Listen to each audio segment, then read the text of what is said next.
العربية نيوز، عنوان الحقيقة.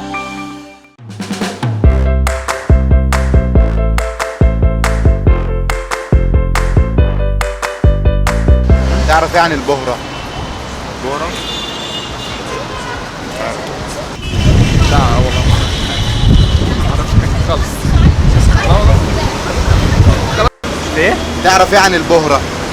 بهرة؟ اه مش عارف خالص خالص. ما اعرفش. خالص. البهرة دي فترة من الزمن يعني؟ لا البهرة دي بهرة من لا الزمن لا يعني؟ هي قبيلة هندية جت تزور مصر. ايه؟ قبيلة هندية جت تزور مصر. اه طب اهلا وسهلا. هي قبيلة هندية الرئيس بتاعها جاي قبل الرئيس السيسي النهارده. لا انا ما اعرفش، انا اعرف بلد الهند انما اعرف القبائل بتاعتها اعرفها ليه؟ ايه البهرة؟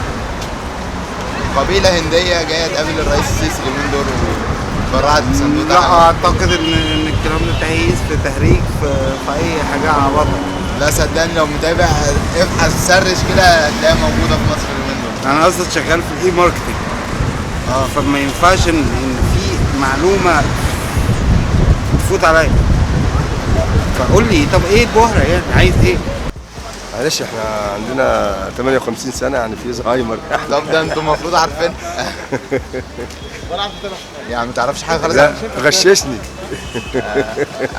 قبيلة هندية رئيسها جاي يقابل الرئيس السيسي هنا وتبرع ب 10 مليون لصندوق تحيا مصر. ها مش متابع يا خالص؟ ريت يا ريت.